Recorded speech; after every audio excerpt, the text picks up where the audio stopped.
नमस्कार, crime world में मैं संजय मंगनानी आप सभी दर्शकों का स्वागत करता हूँ। क्राइम वर्ल्ड टीम का हर सदस्य आपको ये वचन देता है कि चाहे हमें कोई भी मुश्किल उठानी पड़े, जुर्म के खिलाफ आपकी और हमारी ये जंग जारी रहे।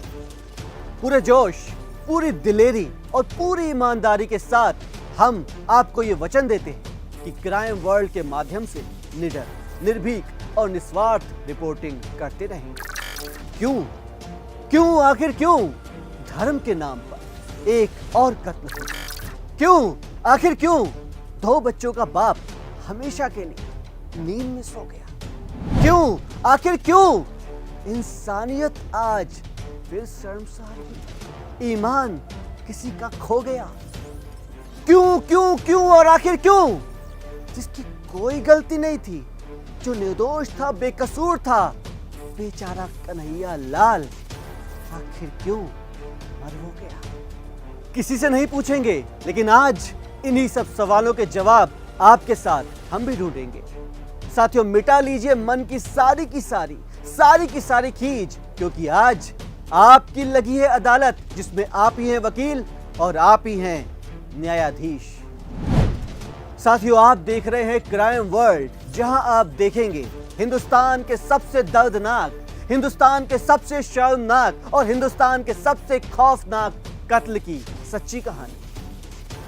तमाम लोग उदयपुर की घटना के बारे में तमाम बातें कर रहे हैं, जाने किन किन तर्कों और वितर्कों से अपनी कहानी गढ़ रहे हैं, अपनी अपनी सोच से इस कहानी को अपना जामा पहनाने की कोशिश भी कर रहे हैं। लेकिन सच्चाई तो यही है कि असली सच कोई नहीं जानता, किसी को पता नहीं है। यही सच आज आपके सामने मैं खोलूंगा, बेबाकी से, निर्भीकता से, निष्पक्ष तरीके से इस कत्ल का असली कारण आज मैं खोजूंगा। साथियों, उदयपुर की घटना के बारे में तो मैं इतना ही कहना चाहूंगा कि हम सब हाड़ मांस के बने हैं, लेकिन अगर हम सब केवल एक बार ये भूल जाएं कि आपका धर्म क्या और मेरा मजहब, आपका मजहब क्या और मेरा धर्म क्या, तो सोचिए आखिर क्या होगा। मैं तो उस ऊपर वाले से ये इल्तिजा करता हूं कि काश एक बार ऐसा हो जाए कि हम सबकी यादाश्त चली जाए।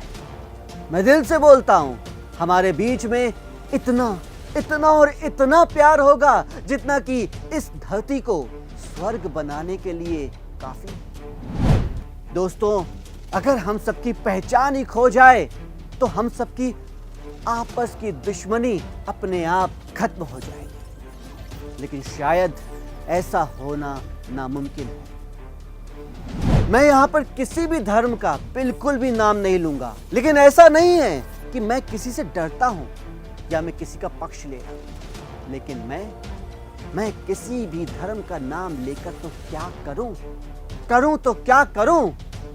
अनगिनत बार, अनेक बार धर्म का नाम लिया गया है। हिंदू, मुसलमान, सिख, ईसाई, नाम लेके सबने अपनी तरफ से इनके बीच में दुश्मनी है फैलाई। लेकिन सोचिए, केवल एक बार सोचिए, कहां तक जाएगी ये दुश्मनी? कोई तो बताए, कोई तो बोले, आखिर इसका अंत कहां तक जाकर होगा? मैं बताता हूं। ये लड़ाई केवल बर्बादी से शुरू हुई थी और बर्बादी पे ही खत्म हो जाएगी। मैं केवल एक बात पूछना चाहता हूं, जिससे शायद कुछ लोग सहमत नहीं होंगे, लेकिन मैं हंसते हंसते पूछना चाहता हूं कि जो मर गया उसने आखिर क्या खोया उसने? कुछ भी तो नहीं। बेचारा 40 साल का था कन्हैया लाल, ज्यादा से ज्यादा जीता तो 80 या 100 साल जीता, फिर तो प्रभु परमेश्वर परमात्मा में समा ही जाता ना, फिर तो इस शरीर रूपी चोले को छोड़कर चला ही जाता ना प्रभु के धाम। तो उसने तो जिंदगी को खो के भी बहुत कुछ पा लिया। यहाँ पे मैं किसी भी तरीके से इस दर्दनाक घटना का बचाव नहीं करना चाहता हूँ, जस्टिफाई नहीं करना चाहता हूँ, लेकिन सच्चाई तो यही है कि इस हत्यारे, इस खूनी और इस मर्डरर के लिए मेरे मन में एक पैसे की भी दया की भावना नहीं है। लेकिन मैं एक सवाल उससे जरूर पूछना चाहता हूं कि यार, जिसे तूने मारा वो तो खुद एक दिन मरने वाला था। दूसरे शब्दों में बोले तो ये एक टिश्यू है, इसे एक ना एक दिन जमीन पर गिरना ही है, कोई नहीं रोक सकता है, कोई भी नहीं। लेकिन इसे अगर आज गिरा दिया जाए या कल गिरा दिया जाए तो कोई फर्क नहीं पड़ता। उसी तरह सुन लो ओ हत्यारे, समझ लेना, तुमने कोई बहादुरी का काम नहीं किया है, लेकिन अब हत्यारे, तुम्हारी बात करूं तो तुमने पाया तो कुछ भी नहीं। बताओ क्या पा लिया तुमने? अब के बाद जब तक तुम जिंदा रहोगे, ना इस दुनिया में तुम्हें एक टके की कोई इज्जत देगा और ना ही इस दुनिया से जाने के बाद भी कोई तुम्हारे नाम को लेगा। अगर लेगा भी तो शर्म महसूस करेगा। नहीं, एक बात बताओ, तुमने क्या पा लिया? आखिर क्या पा लिया तुमने? ये टिश्यू जो कल गिरने वाला था, तुमने इसको आज गिरा दिया। कौन सा बहादुरी का काम कर दिया? बताओ, कौन सा बहादुरी का काम कर दिया तुमने? धर्म की कहानी कहते हो, आज तुम्हारे साथ कोई भी नहीं खड़ा है, कोई भी नहीं। अरे गैरों की तो छोड़ दो, तुम्हारे साथ तुम्हारे अपने भी नहीं खड़े हैं, उन्होंने भी तुम्हें अपना मानने से इनकार कर दिया है। चलो उनकी भी छोड़ो, आज तो तुम अपनी ही नजरों में गिर गए होगे। आज तुम्हें कन्हैया लाल का पार्थिव शरीर पछतावे की जिंदगी जीने पर मजबूर कर रहा होगा। और याद रखना, कल यही पछतावा तुम्हें पछतावे की मौत मरने पर मजबूर कर देगा। इस दुनिया में तो तुम सजा के हकदार हो ही, लेकिन क्या वो ऊपर वाला, वो तुम्हें तुम्हारे गुनाहों की सजा नहीं देगा? भरपूर देगा, पूरी की पूरी देगा, गिन गिन के देगा। देख लो आज कैसे जूते चप्पलों से तुम्हें निपटाया जा रहा है, और बाद में शूली की रस्सी भी तुम्हारा इंतजार कर ही रही होगी। दोस्तों, उदयपुर की ये घटना जो कि बहुत ही निंदनीय है, शर्मनाक, दर्दनाक है, न्यूज़ गंगा के माध्यम से इसकी सारी जानकारी अब तक तो आपको पता चल ही गई होगी। कब किसने किसको कैसे किस हथियार से मारा, कौन कब कहां से कैसे किसके द्वारा पकड़ा गया, सब कुछ पता चल गया होगा। लेकिन आज क्राइम वर्ल्ड पर हम कुछ ऐसी अंदरूनी जानकारियां आपको बताएंगे जिसे सुन के आप हैरान रह जाएंगे। सबसे पहले बात करते हैं कि उदयपुर की घटना में दो समुदाय विशेष के युवकों ने दर्जी की गला रेत कर हत्या तो की। उसमें चौंकाने वाला खुलासा यह है कि इस हत्या का सबसे बड़ा कारण था एक समझौता जो कि राजस्थान पुलिस ने कन्हैया लाल और उनको धमकी देने वालों के बीच में कराया था। कैसे शुरू हुई कत्ल की, क्राइम की ये कहानी? चलिए शुरू करते हैं ये कारस्तान। सबसे पहले कन्हैया लाल की लिखाई गई एक एफआईआर पर बात करते हैं, जो कि उसने पुलिस स्टेशन में लिखाई। उसमें वो लिखाते हैं कि आज से तकरीबन 7-8 दिन पहले मेरे बच्चे ने मोबाइल पर वीडियो गेम खेलते समय फेसबुक पर एक विवादित पोस्ट किया गलती से। उसके 2-3 बाद यानी कि 10 जून को मेरी दुकान पर कुछ लोग आते हैं और ये बहाना बनाकर कि उनके मोबाइल में बैलेंस नहीं है, मुझसे मेरा मोबाइल ले। धर्म के खिलाफ की गई आपत्तिजनक पोस्ट मुझे दिखाते हैं, जिसके बारे में मैं पूरी तरह से अनभिज्ञ था, कुछ भी पता नहीं था मुझे उसका। मैं बोलता हूं कि मुझे ये मोबाइल चलाना तक नहीं आता है। हाँ, कभी कभी मेरा बच्चा मोबाइल पर गेम खेलने के लिए मुझसे ये मोबाइल ले लिया करता है। उन्होंने उस पोस्ट को डिलीट किया और कहा कि आगे से ऐसा ना करना। 2 दिन बीत गए, लेकिन फिर 12 जून को मुझे पुलिस थाने से फोन आता है। मैं जाता हूं, मुझसे कहा जाता है कि विवादित पोस्ट डालने पर तुम्हारे खिलाफ FIR हुई, आगे से ऐसा ना करें। मैं कहता हूं कि इस बात का समझौता तो 2 दिन पहले दुकान में 2 लोगों ने कर दिया था, लेकिन पुलिस कहती है कि अब कहीं और से कंप्लेंट हुई है तो केस भी चलेगा। बात अदालत तक पहुंचती है, कन्हैया को जमानत मिलती है, बात आई गई हो गई, लेकिन घर आने पर कन्हैया फिर से कुछ असामाजिक तत्वों की ओर से धमकाया जाता है, धमकियां मिलती है उसे। कन्हैया लाल सोचता है कि मुझसे गलती हुई या मेरे बेटे से गलती हुई। पुलिस स्टेशन में मुझे बुलाया गया, मेरे खिलाफ केस हुआ, मुझे अदालत तक ले जाया गया। मैं अपने आप को बेगुनाह साबित नहीं कर सका, इसीलिए मुझसे जुर्माना भी लिया गया। उसके बाद भी ये धमकियां मुझे क्यों मिल रही हैं?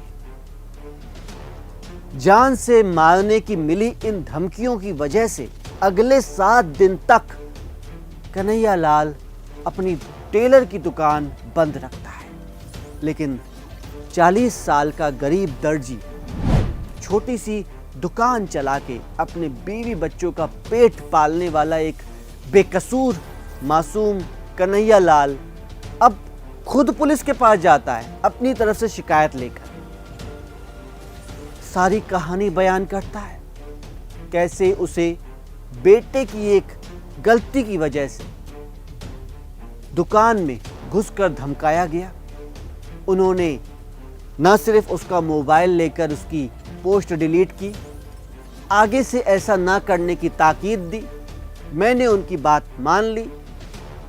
फिर किसी ने आपके ही थाने में रिपोर्ट लिखाई, मुझे बुलाया गया, मुझे अदालत के सामने प्रस्तुत किया गया।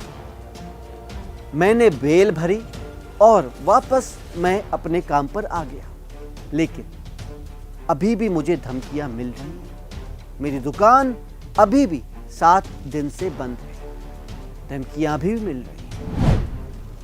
बोलते हैं कि दुकान खोलोगे तो मार दिए जाओगे। इंस्पेक्टर साहब बताइए मैं करूं तो क्या करूं?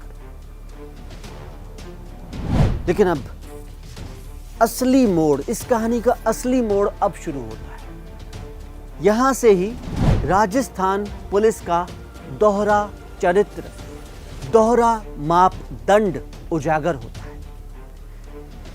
किसी ने रिपोर्ट की, कन्हैया लाल को जेल में बंद करवाया गया, अदालत में भिजवाया गया, जुर्माना तक लगवाया गया। लेकिन जब कन्हैया लाल रिपोर्ट लिखने जाता है तो पुलिस कहती है आपस में बैठकर समझौता कर।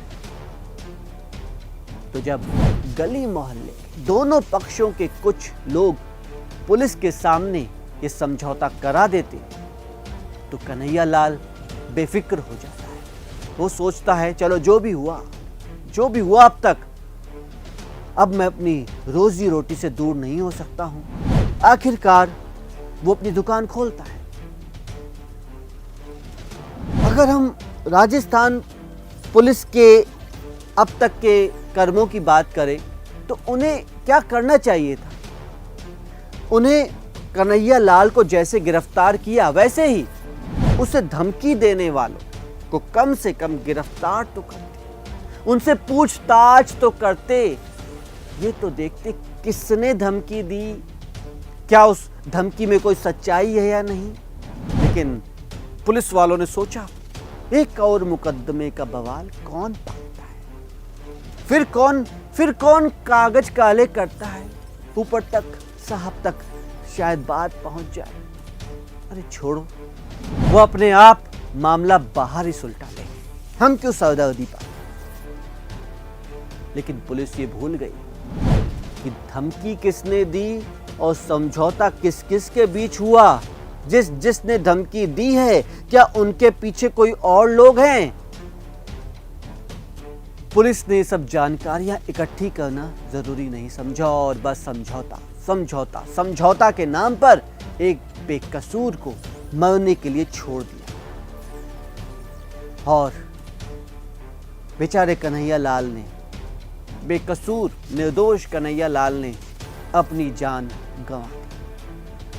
साथियों, आज के संदर्भ में अगर बात करें तो इस मुद्दे की ताजा अपडेट ये है कि इसका सीधा संबंध पड़ोसी मुल्क पाकिस्तान की एक सुन्नी संस्था दावत-ए-इस्लामी से पाया गया है। और सच्चाई यह है कि इस प्रकार के कत्लेआम की परंपरा और फिर वीडियो बनाकर सोशल मीडिया पर हथियारों की नुमाइश करना तालिबानी और आईएसआईएस की क्रूरता की याद दिलाता है। लोग सन्न हैं कि ये अफगानिस्तान, सीरिया या इराक तो है ही नहीं, ये अपना मुल्क भारत है, जहां गंगा जमुनी तहजीब की मिसालें दी जाती हैं। तो फिर लोगों के दिलो दिमाग में इतनी नफरत, इतनी हिंसा कहां से भर गई? आपको याद हो तो वो कुछ साल पहले आईएसआईएस के आतंकी कैमरे के सामने गला काटते हुए, वीडियो बनाते हुए उसे शेयर करते थे। इस केस में भी सोशल मीडिया से कत्ल के वीडियो को तो अब हटा लिया गया है, लेकिन जरा सोचिए, सुंदर सुंदर प्यारी प्यारी पोशाक सिलने वाले बेचारे कन्हैया लाल पर उस समय क्या गुजरी होगी जब उन पर खंजर से, बड़े बड़े खंजर से वार किया गया होगा। पोस्टमार्टम रिपोर्ट में उसके शरीर पर एक या दो नहीं बल्कि घाव के 26 निशान मिले हैं साथियों। 8 से 10 घाव के निशान तो केवल गर्दन पर ही मिले। राजस्थान ही नहीं, पूरे देश में इस घटना को लेकर लोग सड़क पर निकल आए और इसमें किसी आतंकी संगठन के शामिल होने की और अंतर्राष्ट्रीय लिंक के होने की भी जांच अब की जा रही है। पूर्व केंद्रीय मंत्री और भाजपा प्रवक्ता राज्यवर्धन सिंह राठौर ने साफ कहा कि इस आतंकी हमले में कन्हैया लाल की गर्दन काट दी गई। इससे पूरा देश और हर समाज आक्रोश में है। इससे पहले एटीएस के आईजी प्रफुल्ल कुमार ने कहा था, हम इस बात की जांच कर रहे हैं, इसमें कोई आतंकी एंगल तो नहीं है। राजस्थान के मुख्यमंत्री श्री अशोक गहलोत कहते हैं कि उनके क्या इरादे थे, उनके किससे लिंक थे, राष्ट्रीय अंतर्राष्ट्रीय स्तर पर इन सभी बातों का खुलासा जल्द ही होगा। इस घटना को गंभीरता से लिया जा रहा है और ये घटना मामूली नहीं है साथियों, और ऐसे ही नहीं हो सकती। दोनों हत्यारे कस्टमर बनकर कन्हैया लाल की दुकान में घुसे थे। हत्यारों में से एक शख्स वीडियो बना रहा था, शूट कर रहा था। इसमें देखा गया है कि टेलर ने जब एक शख्स की नाप लेनी शुरू की, तभी उनके गले पर बेरहमी से वार किया जाता है। पुलिस का तो यहां तक कहना है कि उन लोगों ने टेलर का सिर कलम करने की भी कोशिश की थी, लेकिन कर नहीं सके। एक अन्य वीडियो में दोनों हत्यारे, मर्डरर, बात करते हुए प्रधानमंत्री जी को धमकी देते हुए दिखाई देते। पूरे राजस्थान में अलर्ट है। आज लोगों के इकट्ठा होने पर पाबंदी है। उदयपुर में कर्फ्यू लगा दिया गया है। मंगलवार रात से अब तक उदयपुर में तनाव का माहौल है। हत्या के दोनों आरोपियों को राजस्थान पुलिस ने गिरफ्तार कर लिया है। इन दोनों को राजसमंद पुलिस ने भीम इलाके से गिरफ्तार किया था। दोनों उदयपुर के सूरजपोल क्षेत्र के निवासी हैं। आखिर में हम आपको हत्या के बाद आज की स्थिति बताएं तो सरकार ने इस मामले में धान मंडी के एएसआई को निलंबित कर दिया है। पूरे राजस्थान में 24 घंटे के लिए इंटरनेट बंद कर दिया गया था और पूरे राजस्थान में धारा 144 लागू कर दी गई। अगले आदेश तक पुलिस अफसरों की सारी छुट्टियां निरस्त कर दी गई। उदयपुर हत्याकांड मामले की जांच के लिए मुख्यमंत्री गहलोत ने एसआईटी के गठन का ऐलान किया है। इसके साथ साथ आईबी और एनआईए की भी एजेंसियां इस केस पर अपनी नजर बनाए हुई हैं। साथियों, क्राइम की ऐसी ही दर्दनाक, खौफनाक और खतरनाक कहानियों को लेकर मैं संजय मंगनानी फिर से प्रस्तुत होऊंगा। हमारे चैनल क्राइम वर्ल्ड पर आप अपने कमेंट्स जरूर दीजिए। कहानी पसंद आई या फिर आपके मन में कोई सुझाव हैं तो वो भी स्वागत योग्य है। इस चैनल को सब्सक्राइब कीजिए और इस कहानी को अपने दोस्तों, यारों, रिश्तेदारों तक पहुंचाइए। अंत में हम इतना ही कहना चाहते हैं कि क्राइम वर्ल्ड का एक ही उद्देश्य है कि आपको इन घटनाओं से सतर्क और सचेत करें। धन्यवाद।